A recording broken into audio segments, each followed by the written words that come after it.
Muito bem. Muito obrigado a todos. Bom dia a todos novamente. E cumprimentar de forma especial o Dr. Rodrigo Falcão Moreira, doutor em Engenharia Civil, no ramo de Estrutura e Engenharia Sísmica e investigador do LESE, que é o Laboratório de Engenharia Sísmica e Estrutural.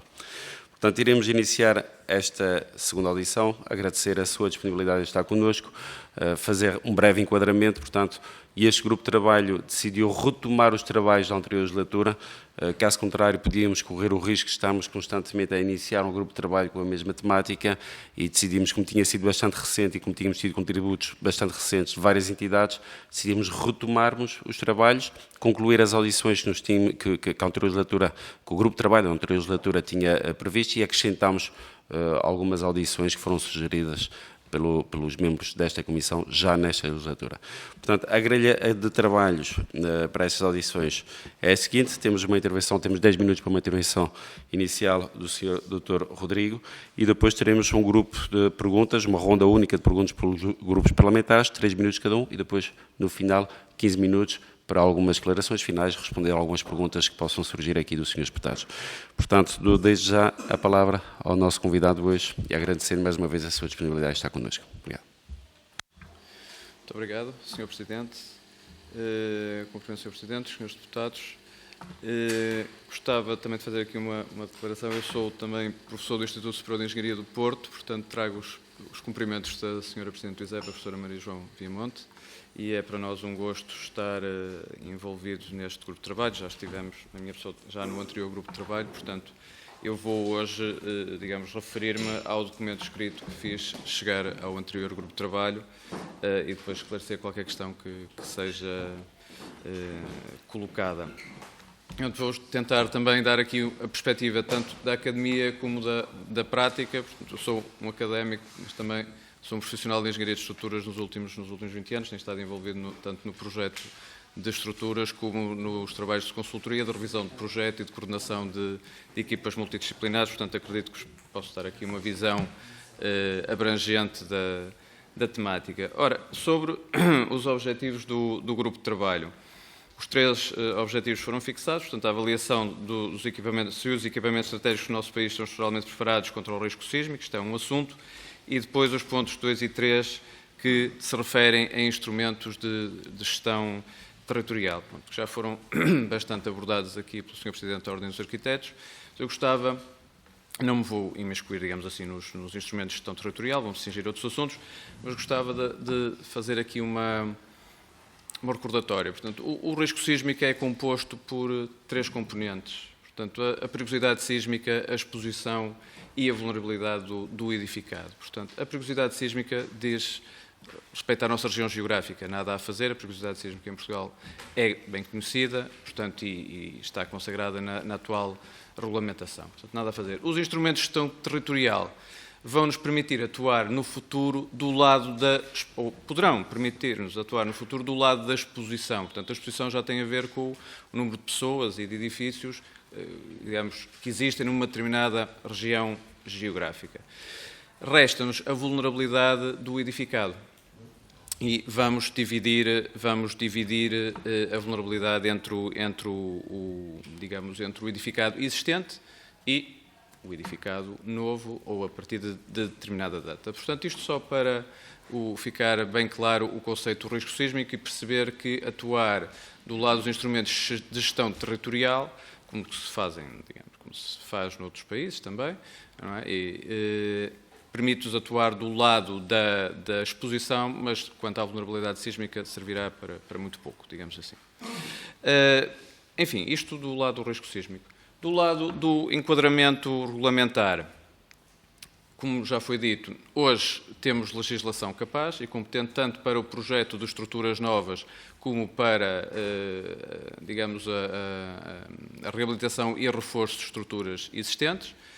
Já foi objeto do anterior grupo de trabalho a análise, digamos, do Decreto-Lei 95/2019 e da respectiva Portaria 302 sobre a avaliação de segurança de edifícios existentes. Há pontos, acho que foi consensual que há pontos a melhorar, entretanto até já tive acesso à proposta de revisão dessa portaria, enfim, que julgo que ficará mais robusta, se assim for aprovada, e se permitir-nos a tratar, digamos, com robustez os edifícios existentes. Portanto, do ponto de vista da legislação, neste momento, nós temos a legislação europeia, que é a legislação que seguimos em Portugal, é muito avançada e, desse ponto de vista, digamos, salvo melhorias que existem sempre, acho que já podemos estar relativamente tranquilos. Relativamente ao estado do parque habitacional, portanto, como foi também dito aqui, há que dividir entre o existente e traçar uma linha charneira, eu diria, ali na data de implementação do antigo Regulamento de Segurança e Ações, portanto, vamos dar uns anos, ele foi publicado no início da década de 80, dar-nos até 1990 para a sua implantação, e o facto é que, com dados do censo de 2011, agora com o censo de 2021 esta percentagem baixaria um bocadinho, mas cerca de 70% do parque habitacional em betão armado foi construído até essa data. O que quer dizer que, até essa data, essas estruturas foram projetadas e construídas numa altura em que o conhecimento, digamos, e as disposições regulamentares eram relativamente incipientes. Daí para a frente, já temos efetivamente uma regulamentação mais capaz. O antigo regulamento português era um regulamento, na altura, muito avançado para dentro do contexto europeu. Portanto, essa regulamentação já oferece outras, digamos, garantias. Portanto, temos uma parcela grande do parque habitacional que efetivamente não terá competência sísmica, nem teria de o ter pela altura em que foi projetado e construído. Portanto, isto é o retrato real do parque habitacional português. Portanto, podemos aqui falar de decisões para o futuro e perspectivas futuras, mas temos, de facto, de lidar com um parque habitacional existente e é um problema real. Depois, focar aqui mais 2 ou 3 pontos. A segurança das infraestruturas críticas é uma coisa que temos também vindo a discutir, seja das obras de arte, seja dos hospitais, por exemplo, seja de outras infraestruturas consideradas críticas para a proteção civil, que devem ser objeto de especial atenção. Esta discussão foi muito suscitada no âmbito do projeto do novo Hospital Central de Lisboa, com a questão do isolamento sísmico de base, que, de forma caricata, vai acabar por ser implementado por uma exigência do Tribunal de Contas. E muito bem. Não há obrigatoriedade na legislação, mas também, na minha opinião, é tão elementar bom senso que não seria necessário ser obrigatório, mas acho que devemos trazer para cima da mesa essa preocupação e não, no atual contexto, não construir estruturas dessa importância sem estarem devidamente protegidas com estas novas tecnologias de proteção, novas é uma maneira de dizer, portanto, estas tecnologias de proteção sísmica. Por fim, queria focar aqui alguns aspectos para não sermos completamente, digamos, dogmáticos. Iria falar das competências dos técnicos, do controle de projetos e obras e depois um bocadinho das prioridades, podemos falar talvez na segunda ronda. Ora, sobre a competência dos técnicos, efetivamente, a especialidade de engenharia de estruturas é desenvolvida pelos engenheiros civis, mas, de facto, os engenheiros civis, podemos, fazendo um paralelismo, sempre os engenheiros civis são como os médicos. Não é? Cada um de nós tem a sua especialidade e a engenharia de estruturas é uma especialidade dentro da engenharia civil e a engenharia sísmica ainda é uma especificidade maior dentro da engenharia de estruturas. O facto é que, apesar de haver outras áreas de engenharia onde, por exemplo, a Ordem dos Engenheiros atesta que um determinado profissional pode fazer, por exemplo, um projeto de redes de gás. Eu, no meu caso, sendo especialista em estruturas, não posso fazer um projeto de redes de gás, mas um profissional de engenharia civil, membro da Ordem dos Engenheiros, pode subscrever um projeto de estruturas sem ter essa competência específica atribuída. Portanto, tem um engenheiro civil, pode exercer essa competência específica. Isso, do lado das competências, tem estado em discussão na Ordem dos Engenheiros e dentro da especialização em estruturas também. Portanto, se calhar, pensar na abrangência dos atos que cada profissional pode desenvolver e mediante a importância da obra que esteja envolvido. Em segundo lugar, há a questão da legislação e do controle dos projetos. Ora bem, outras especialidades de engenharia são, e muito bem, do ponto de vista municipal e de entidades externas, controladas. Seja térmica, seja eletricidade, seja telecomunicações, e não há nada de errado existe nisto. Portanto, os projetos são submetidos ao município e são distribuídos para outras entidades, seja a ANACOM, seja a ADEN, outras entidades que vão seja, por exemplo, no caso da segurança contra incêndios, o Batalhão de Sapadores Bombeiros, a própria Proteção Civil, que vão analisar o projeto e vão emitir um parecer favorável ou desfavorável, e se o parecer for desfavorável, vão fundamentar e discutir com o técnico vai ter a oportunidade de discutir com eles, melhorar o projeto, para estarmos tranquilos e garantir que a legislação é cumprida. No caso da engenharia de estruturas, isso não existe. Portanto, dizer isto não é uma questão de desconfiar dos técnicos, porque senão temos, por maioria de razão, tínhamos de dizer que estávamos a desconfiar de todos os outros e os engenheiros civis eram pessoas acima de qualquer suspeita. Portanto, isto é feito em vários países. Não é? França, Argélia, Marrocos, Tunísia têm gabinetes de controle, não é? Que analisam os projetos de estruturas, que contactam, eu tenho essa experiência pessoal, não é, de fazer projetos nesses países, em que somos contactados por uma pessoa, um profissional desse gabinete de controle, que nos informa que é o controller a quem foi distribuído o projeto e que vamos ter agora a oportunidade de discutir e perceber se está tudo ok com o seu projeto. Portanto, neste momento isso não existe em Portugal e acho que isso era efetivamente fundamental. Se calhar deixava as outras questões para a segunda ronda. Muito obrigado, Sr. Dr. Rodrigo Falcão Moreira. Obrigado pelos contributos, muito importantes. Irei passar desde já então aos grupos parlamentares, começando pelo Partido Socialista, Sr. Deputado André... não, peço imensa desculpa, Sr. Deputado. É que não vi, a Sra. Deputada estava na audição anterior e temos aqui o Sr. Deputado Maurício Marques, que irá, muito provavelmente, assegurar essa parte da audição. Portanto, começando pelo grupo parlamentar do PSD. Obrigado. Muito obrigado, Sr. Presidente. Cumprimento o Dr. Rodrigo Falcão e os meus colegas deputados também. Dr. Rodrigo, na sua apreciação, elencou aqui alguns problemas que identifica como importantes, mas deu-nos aqui também, de certa forma, algum descanso. Quando diz que o enquadramento legislativo é suficiente e, portanto, essa também era a minha percepção, é que, do ponto de vista legislativo, nós estamos mais ou menos confortáveis, sendo que, em matéria de segurança absoluta nunca existe e, portanto, por mais legislação que se faça, obviamente que nunca conseguiremos atingir a segurança absoluta. Mas, de todo modo, também partilho a opinião de que, do ponto de vista legislativo, o país está mais ou menos confortável. Portanto, como digo, absolutamente nunca estará, mas estará suficientemente confortável. Agora, temos efetivamente, o problema de fiscalização e controle. E fiscalização do ponto de vista de execução, mas eu vou voltar um bocadinho atrás, previamente, para tocar numa daquilo que referiu, que é o controle dos projetos. Na verdade, sabemos que assim é. A maior parte dos projetos de outras especialidades tem um controle. No que ao projeto de estruturas de respeito não há nenhum controle. E a questão que eu coloco é esta, quer dizer, é verdade que é passada toda a responsabilidade para o técnico assume toda a responsabilidade, não sabemos se é melhor, mas de todo modo há uma questão que eu colocava, nos processos legislativos tem-se avançado cada vez mais para a simplicidade, ou seja, os simplexes são vários. E uma das coisas que efetivamente nos preocupa é a morosidade do licenciamento, que esses têm impacto grande.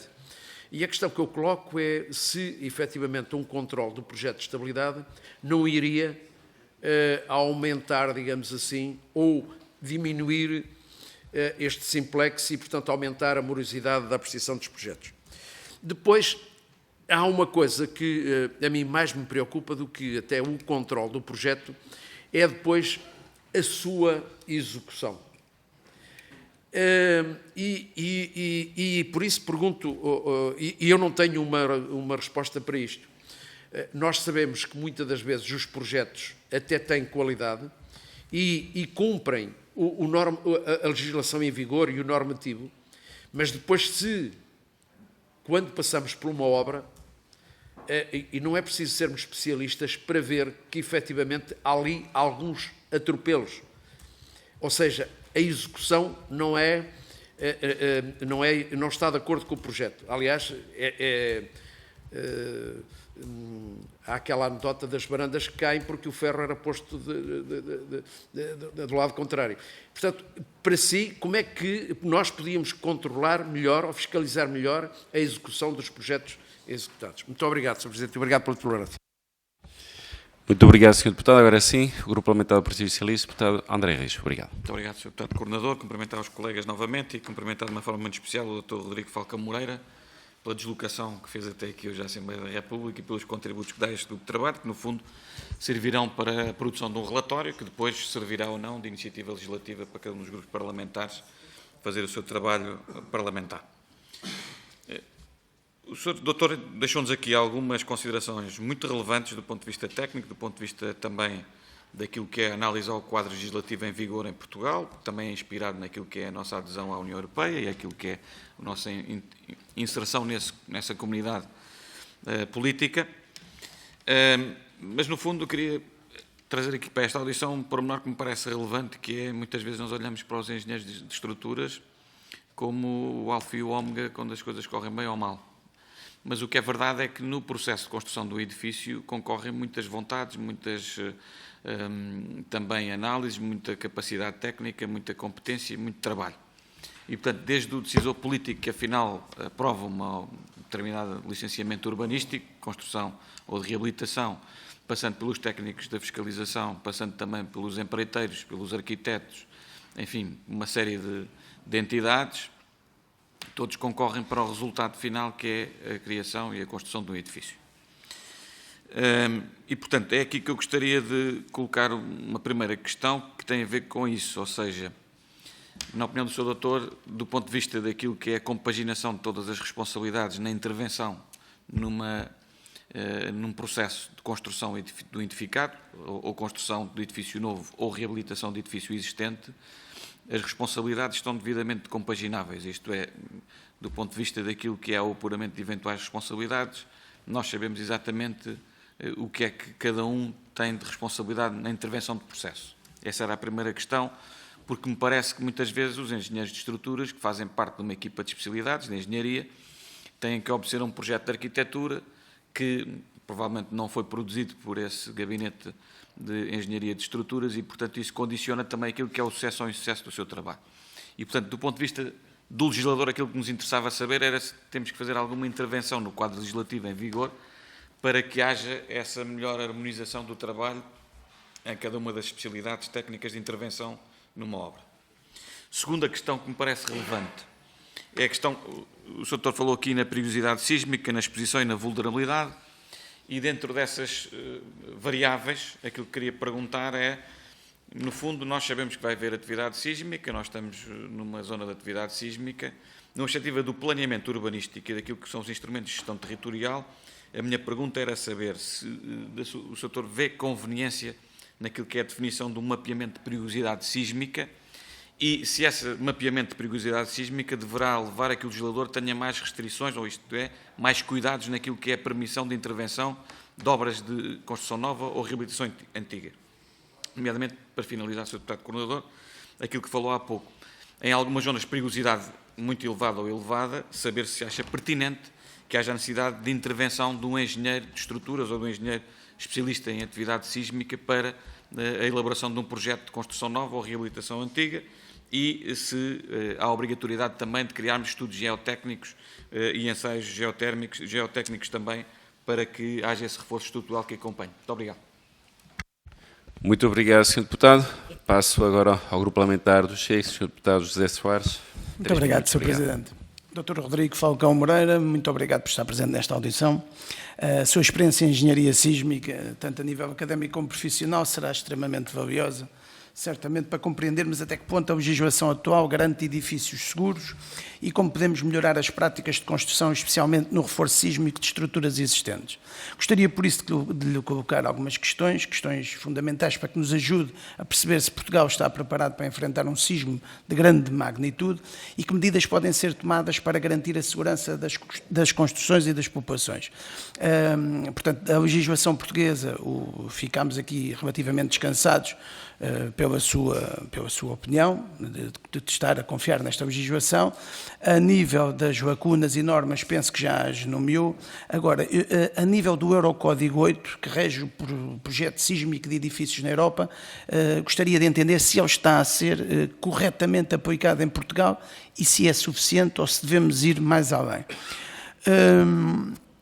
Depois falamos também aqui nos edifícios de maior risco de colapso, falou nos edifícios anteriores aos anos 80. Eu vejo aqui algumas preocupações com os edifícios públicos, mas a mim preocupa-me também as habitações, porque quanto mais consigamos proteger as habitações, menos necessários serão depois os hospitais e todas aquelas áreas que em caso de sismo, deverão ter que estar em pé. Efetivamente serão as prioritárias, mas aqui eu acho que podemos paralelamente também produzir ou legislação, ou obrigar, ou criar conhecimento, porque de facto é grave, e eu tenho assistido em algumas habitações que rapidamente se corta uma viga ou se faz uma alteração. O ar-condicionado é um tubo relativamente curto, mas eu vejo portões a passar em cima de vigas mestras cortadas e algumas completamente estouradas, outras que ficam parcialmente no local, mas que em caso de sismo serão pontos frágeis na estrutura. Isso de facto requer uma formação a nível de todo o tipo, até mesmo ao cidadão comum, que deve ter, quando vai dar uma instrução a um pedreiro, que muitas vezes em algumas remodelações são pedreiros, não há qualquer entrada de engenheiro, não há qualquer entrada de arquiteto, e para que até o próprio cliente final possa educar o pedreiro, ou o pedreiro alertar o cliente final dessa situação. A mim as habitações preocupam-me também muito. Depois, quais os principais desafios técnicos e financeiros para podermos reforçar os edifícios mais antigos, especialmente em centros urbanos históricos, e gostaria de entender se, na sua opinião, se existe programas ou incentivos para promover o reforço sísmico desses edifícios existentes. Há câmaras que eu julgo que sim, que terão alguns apoios, não sei se vão ao ponto de abordar o sismo ou de preparar o projeto para o sismo, e eu gostaria de entender se isto existe, se existem, se acham que são suficientes ou que se poderia fazer mais de outra forma. Depois também gostaria de ouvir as suas recomendações para garantir que os novos edifícios tenham um desempenho sísmico ainda melhor do que o exigido pelas normas atuais. Basicamente estou-me a remeter também à norma do Euro 8, se tiver aqui alguma coisa a acrescentar, fico-lhe agradecido. E depois, quais são as melhores soluções para reforçar edifícios antigos sem comprometer o valor arquitetónico e funcional, e de que forma as novas tecnologias e materiais podem contribuir para tornar os edifícios mais seguros contra os sismos. O meu tempo já acabou, vou terminar. Muito obrigado. Muito obrigado, Sr. Deputado. Agora para também um grupo de 3 minutos, ou seja, 3 minutos para perguntar ou para questionar o Sr. Dr. Rodrigo. A Iniciativa Liberal, na voz do Sr. Deputado Mário Lopes. Obrigado.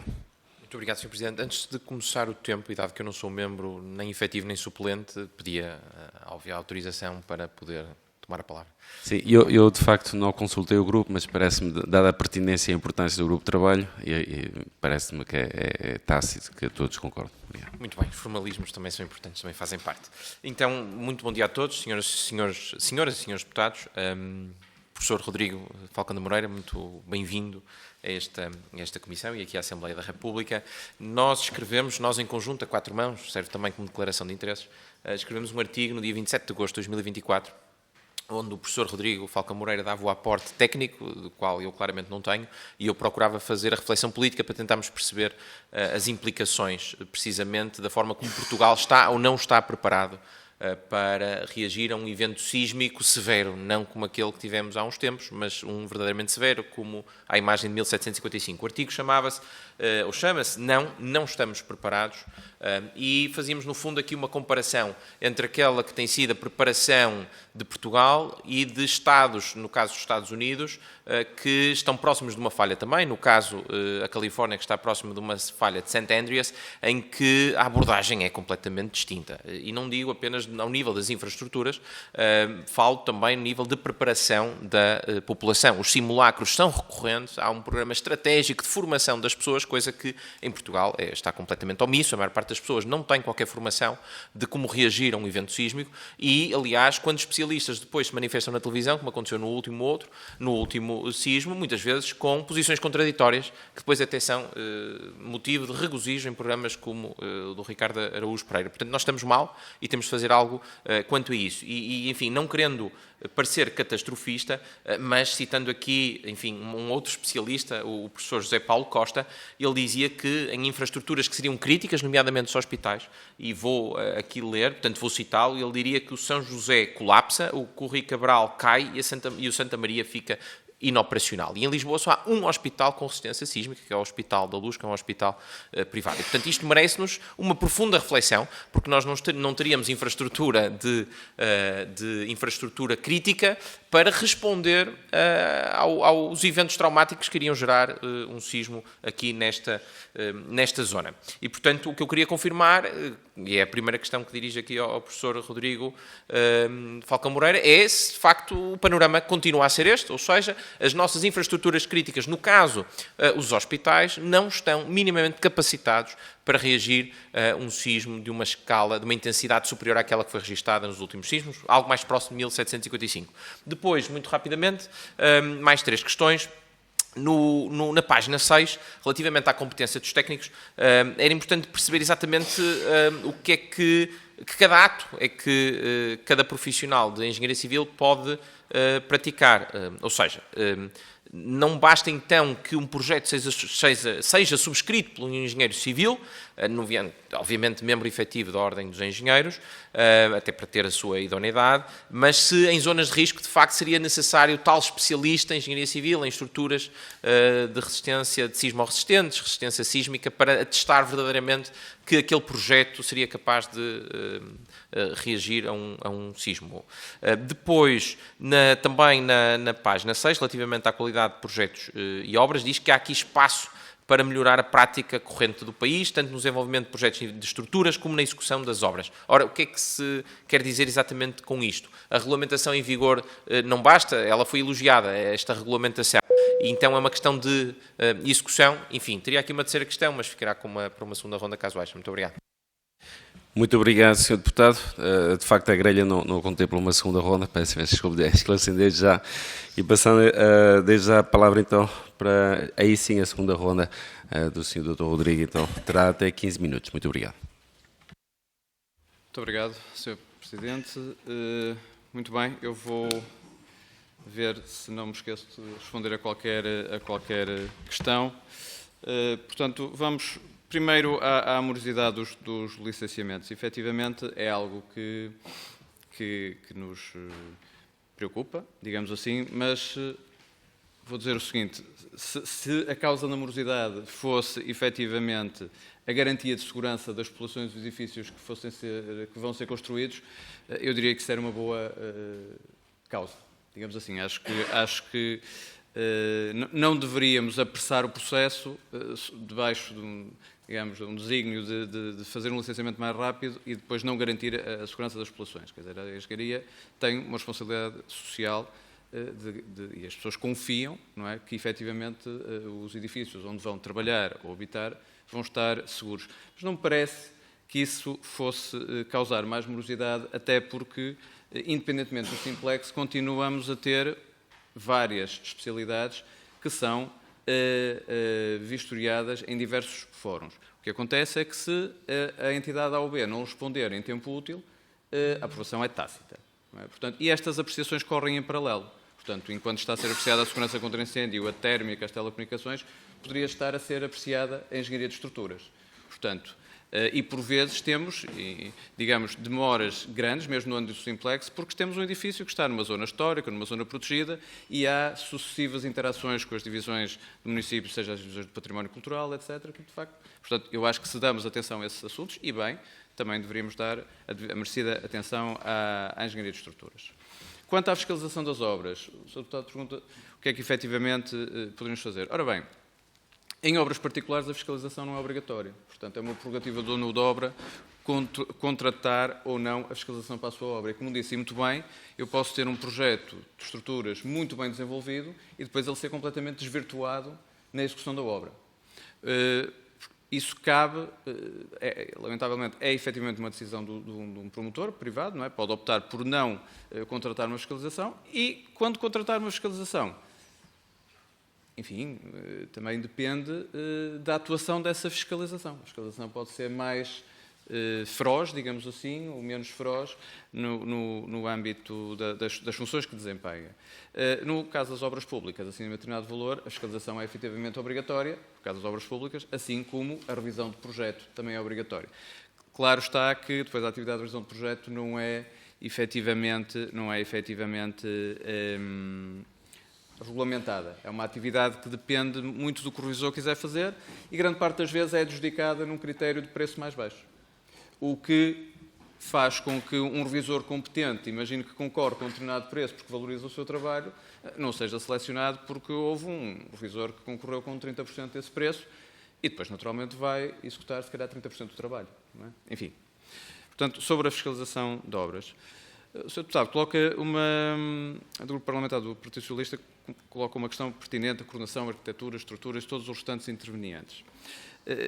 Diz uma coisa que é... Pode às vezes parecer assim, que um projeto de estruturas é desenvolvido a jusante um projeto de arquitetura e se calhar ficou de alguma forma espartilhado. Não tem que ser assim. Portanto, hoje em dia as equipas são multidisciplinares, portanto, um projeto de arquitetura nunca é dado como congelado, digamos assim, portanto, e um profissional capaz de engenharia de estruturas vai ter uma conversa dentro da equipa, onde vai fazer sugestões de melhoria e é sua obrigação garantir que, efetivamente, a arquitetura consegue compreender esses argumentos. Portanto, muito mal estaríamos se ainda teríamos uma posição inflexível do parte da arquitetura a dizer não, a arquitetura tem que ser esta, independentemente de estarmos a forçar uma péssima concepção estrutural, que são os piores erros. Digamos, a concepção estrutural, eu costumo dizer, digamos, uma má concepção estrutural bem calculada é pior do que uma boa concepção estrutural mal calculada. Ou seja, as más concepções estruturais são, de facto, muito gravosas e responsáveis por grande parte dos acidentes.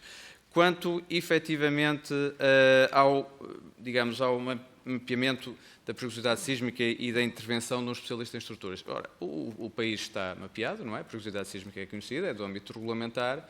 Efetivamente, eu sou da opinião que, para obras de determinado valor, de determinada importância, infraestruturas críticas, seja o caso dos hospitais, que são sempre aqui falados, efetivamente dever-se exigir, deveria haver um mecanismo que exigiria que o técnico responsável pela subscrição do projeto de estruturas não fosse apenas um engenheiro civil, mas sim um engenheiro civil a quem, no caso, na minha opinião, deveria ser a Ordem dos Engenheiros, atribuiu competências para o desenvolvimento desse projeto.